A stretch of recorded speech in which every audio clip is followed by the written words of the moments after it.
NSY নেতাদের উপর অখিল ভারতীয় বিদ্যার্থী পরিষদের সদস্যদের প্রাণঘাতী হামলা শিলচরে। কংগ্রেস ছাত্র সংগঠন এনএসওয়াই নেতার উপর অখিল ভারতীয় বিদ্যার্থী পরিষদের সদস্যদের প্রাণঘাতী হামলার ঘটনা নিয়ে চাঞ্চল্য দেখা দেয় কাছাড় কলেজে।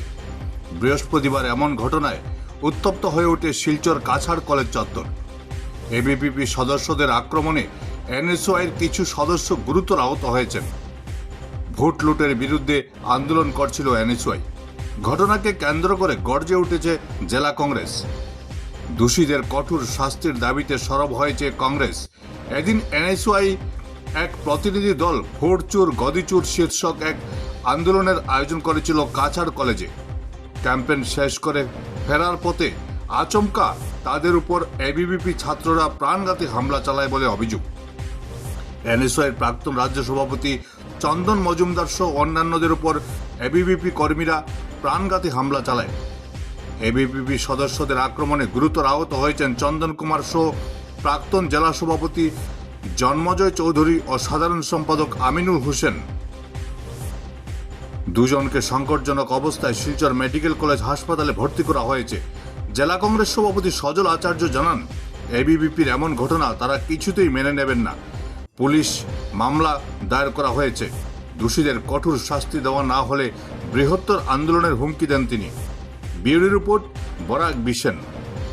আজকে আমরা কাছাড় জেলা এনএসওয়াইয়ের পক্ষ থেকে যে সমগ্র দেশে যেটা ভোট চুরি একটা ক্যাম্পেইন চলে, সিগনেচার ক্যাম্পেইন, এই ক্যাম্পেইনটা আমরা কাছাড় কলেজের 2 নম্বর গেটের বাইরে করাতে আসলাম। প্রোগ্রামটা জাস্ট 10-15 মিনিট আমরা করছি, একটা সিগনেচার ক্যাম্পেইন করছি। প্রোগ্রামটা শেষ করিয়া আমরা ব্যানার ওনার খুলিয়া আমরা আইজিরা হঠাৎ দেখি কিছু ছাত্ররা, এরা নয়া ওইরা পুরানা ছাত্র না, নতুন ছাত্র কাছাড় কলেজের, আইয়া শুরু করছে টেবিলে লাত্তানি ডাক্কানি। আমরা বললাম এটা হচ্ছে টেবিলে ডাক্কাই রাখা, লাত্তাই রাখানি। আইয়া শুরু করছে তারা গালি গালাজ করা, কোনো মাত কথা নাই, কিছু নাই। শুরু করছে তারা ইট দিয়া ডিলানি, বাঁশ দিয়া বেড়ানি শুরু করছে। এমন সময় একটা কিতা করছে, ইটের একটা ইট দিয়ে মারি দিছে আমার ওখানের মধ্যে পুরা এনজিও দিয়া, যে আমি আমার সঙ্গীটারও লইয়া লাস্টে আমি আইসি কেন আমারে মারছে।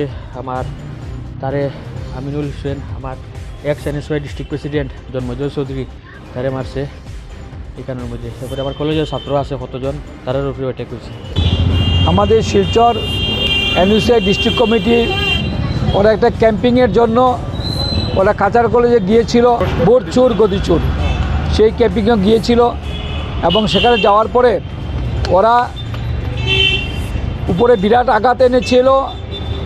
ওরা বলেছে এবিভিপির ছেড়ে ছাত্র যেটা সংস্থা আছে, ওরা 2জন ছাত্রকে, ওরা স্টুডেন্ট, ওদেরকে মারপিট করেছে এবং আরও অনেক উন্ডেড হয়েছেন। এখন আমরা মেডিকেলে যাচ্ছি, ওদের অবস্থা সিরিয়াস এবং আমরা থানাতে এফআইআর করেছি।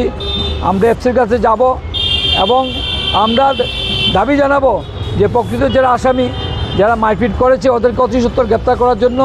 আর কংগ্রেস দল বসে থাকবে না, কংগ্রেস দল চুরি করে থাকবে না। আমরা গণতান্ত্রিক পদ্ধতিতে আন্দোলন করেছি এবং আমরা বলছি এবিভিপির বা যারা আছে বিজেপি শাখা সংগঠন, তাদেরকে বলছি, চ্যালেঞ্জ দিয়ে বলছি, ওরা সামনাসামনি এসে আমাদেরকে ফেস করুক। মারেছে এবিভিপির ছাত্র সংস্থা যেটা আছে কাছাড় কলেজের। আরও অনেক গুন্ডা বাহিনী এখানে ছিল, আমরা যেটা শুনেছি, অনেক গুন্ডা বাহিনী ছিল, বিজেপির অনেক গুন্ডা বাহিনী সেই কাজ করেছে।